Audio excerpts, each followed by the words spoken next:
मिळालंच पाहिजे, मिळालंच पाहिजे. येत कसं नाही, मिळालंच पाहिजे. येत कसं नाही, मिळालंच पाहिजे.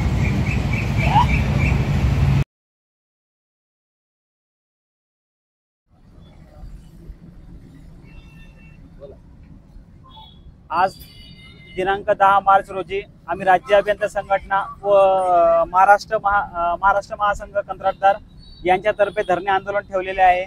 बऱ्याच गेल्या काही दिवसापासून आमच्या संघटनेमार्फत आम्ही काम बंद आंदोलन पुकार केलेला होता. तसंच आम्ही माननीय मंत्री मोदी साहेबांना भेटून सुद्धा त्यांना आम्ही निवेदन दिलेले आहे. तरी सुद्धा आमचे जे बिलाचे देयक आहे अजून सुद्धा देण्यात आलेले नाहीये. त्यासाठी आज आम्ही जिल्हाधिकारी कार्यालयासमोर धरणे आंदोलन येथे राज्य अभियंता संघटना मार्फत करत आहोत.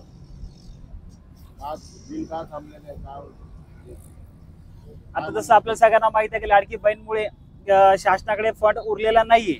त्यामुळे आमच्या केलेल्या मेहनतीच्या कामाचे पैसे अजून आम्हाला कुठल्या प्रकारात स्वरूपात भेटलेले नाहीये. तसेच बऱ्याच कंत्राटदारांनी बँकेकडनं लोन घेतलेलं आहे. त्यांचे EMI भरायला त्यांच्याकडे पैसे नाहीये.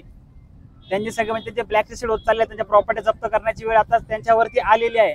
तरी सरकारनं कुठल्याही त्याच्या उपाययोजना अजून सुद्धा करण्यात आलेल्या नाहीये.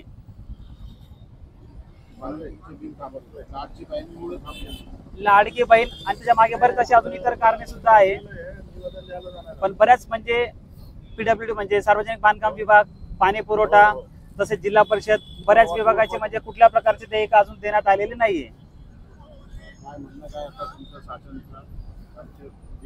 आमची त्यांना एकच विनंती आहे की जे पण देयक थांबलेली आहे ती लवकरात लवकर त्यांनी देण्यात यावी. तसंच आमचे सूचित बेरोजगार अभियंता यांचे बरेचसे प्रॉब्लेम्स ते फेस करत आहेत. जसे की 33-34चा रेशो जो शासनाने डिक्लेअर केलेला आहे पूर्ण महाराष्ट्रासाठी की सुद्धा यांना 33% आरक्षित कामे भेटली पाहिजे, ती त्यांना भेटत नाहीये. ती सुद्धा त्यांना भेटली पाहिजे. हा पण एक आमचा मुद्दा आम्ही निवेदन मध्ये साहेबांना देणार आहोत.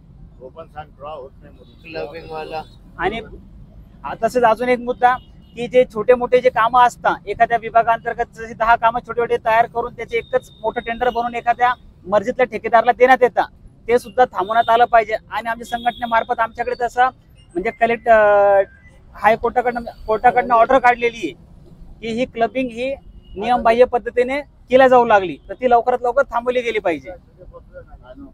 अक्षय ताटे.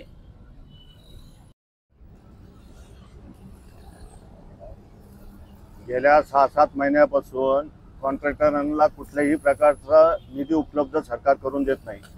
आज आम्ही महाराष्ट्र राज्य कॉन्ट्रॅक्टर संघटना टोटल महाराष्ट्रामध्ये आज कलेक्टर ऑफिसला ठिय्या आंदोलन करून निवेदन देणार आहे.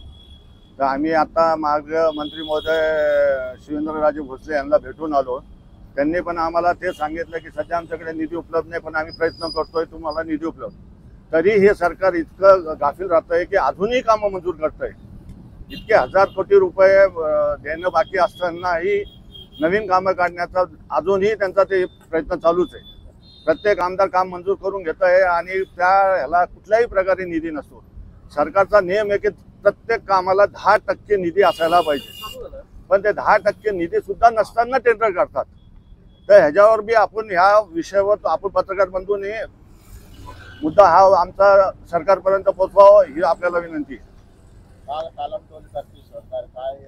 टाळमटाळ म्हणजे सरकारकडे निधीच नाही म्हणून सरळ सांगताय आणि कामं मंजूर करायला एकही प्रकारे सोडत नाहीये.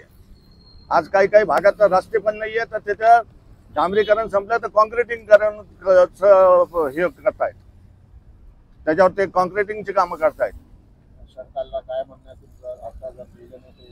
ह्याच्या पुढे आम्ही जर पूर्ण कामं बंद करू, ज्यांचे कामं चालू असतील त्यांना गुलाबाचं फुल देऊन त्यांना ते काम बंद करू. अनिल पाटील.